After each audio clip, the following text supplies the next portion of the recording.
दोस्तों, भारत सरकार ने क्रिप्टो पर सर्जिकल स्ट्राइक कर दिया है। जैसे कि आपने थंबनेल में देखा और थंबनेल देखकर आप समझ गए होंगे कि आखिर मैं किस टॉपिक के बारे में बात करने जा रहा हूं। दोस्तों, भारत सरकार ने क्रिप्टो पर जो सर्जिकल स्ट्राइक किया है ना, उससे क्रिप्टो में इन्वेस्ट करने वाले लोगों पर बहुत बड़ा इम्पैक्ट पड़ेगा।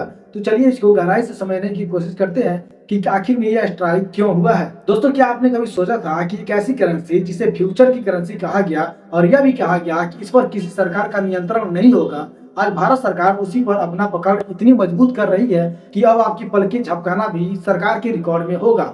जी हाँ, आज हम चर्चा करने जा रहे हैं FIU यानी कि फाइनेंशियल इंटेलिजेंस यूनिट के उस नए फरमान की जिसने पूरे क्रिप्टो बाजार में हड़कंप मचा दिया है। और सिर्फ आधार पैन कार्ड से काम नहीं चलेगा, तो अब लाइव सेल्फी होगी। जैसे कि आपने कभी कभी गवर्नमेंट एग्जाम का फॉर्म भरा होगा तो कभी कभी आपको लाइव सेल्फी देना होता है। सेम वैसे ही आपको क्रिप्टो अकाउंट खोलने के लिए भी लाइव सेल्फी देनी होगी, तब जाके आपका अकाउंट खुलेगा और उसके साथ जियो टैगिंग होगी। आज की इस वीडियो में हम जानेंगे कि इन नियमों के पीछे की असली कहानी क्या है। क्या ये क्रिप्टो को खत्म करने की साजिश है या उसे सुरक्षित करने का एक प्रयास है। दोस्तों, सबसे पहले समझिए कि यह आदेश दिया किसने है। यह आदेश आया है भारत के फाइनेंशियल इंटेलिजेंस यूनिट से, जो सीधे वित्त मंत्रालय यानी कि मिनिस्ट्री ऑफ फाइनेंस के अधीन काम करती है। इसका काम है मनी लॉन्ड्रिंग और संदिग्ध लेन देन पर नजर रखना। लेकिन अब सवाल यह उठता है कि आखिर वित्त मंत्रालय ऐसा क्यों कर रहा है। तो साथियों, पिछले कुछ वर्षों में भारत में क्रिप्टो के नाम पर हजारों करोड़ के घोटाले हुए हैं। जैसे वजीर एक्ट की हालिया खबरें, महादेव ऐप जैसे मामले। सरकार ने देखा कि क्रिप्टो का इस्तेमाल टेरर फंडिंग और मनी लॉन्ड्रिंग के लिए हॉट स्पॉट बन गया है। इसलिए सरकार ने PMLA यानी कि prevention of money laundering act के तहत इन नियमों को सख्त कर दिया है। चलिए अब एक एक करके इन नियमों को समझते हैं जो सरकार ने क्रिप्टो पर लगाए हैं। पहला, लाइव सेल्फी और लिवनेस टेस्ट। साथियों, अब तक क्या होता था, आप अपनी गैलरी से फोटो अपलोड कर देते थे। अब ऐसा नहीं होगा, आपको कैमरे के सामने लाइव आना होगा। ऐप आपसे कहेगा सिर हिलाइए, पलके झपकाइए, ताकि AI डीप फेक को पकड़ सके, तो कोई आपकी फोटो का मुखौटा लगाकर अकाउंट ना खोले। दूसरा है जियो टैगिंग। यह सबसे बड़ा बदलाव है। जियो टैगिंग का मतलब है कि जब आप अकाउंट खोलेंगे तो उस समय आपकी सटीक लैटिट्यूड और लॉन्गिट्यूड लोकेशन रिकॉर्ड की जाएगी। सरकार जानना चाहती है कि क्या आप भारत की सीमा के अंदर है या आप उत्तर कोरिया या संदिग्ध इलाके के सर्वर से बैठकर भारत के वित्तीय तंत्र में घुस रहे हैं। तीसरा है पेनी ड्राफ्ट वेरिफिकेशन।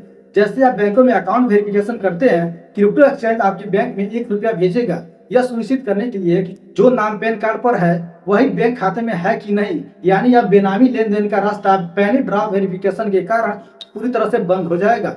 लेकिन सरकार के इन सभी नियमों से एक बहुत बड़ा विवाद खड़ा होता है और वो है प्राइवेसी का।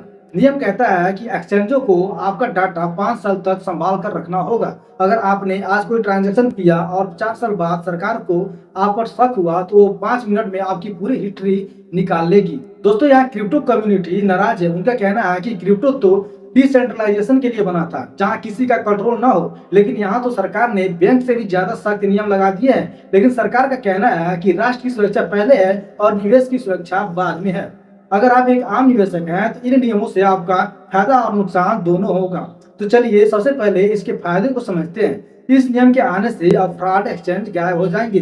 केवल वही टिकेंगे जो नियमों का पालन करेंगे। आपका पैसा डूबने का चांस भी कम हो जाएगा। अगर इन नियमों से होने वाले नुकसान की बात करें तो अब आप गुमनाम नहीं रह सकते। आपकी एक एक चौनी का हिसाब सरकार के पास होगा। और याद रखिए, 30% टैक्स और 1% TDS तो पहले से ही है। साथियों, यह नियम उन लोगों के लिए काल है जो टैक्स चोरी के लिए क्रिप्टो का इस्तेमाल कर रहे थे।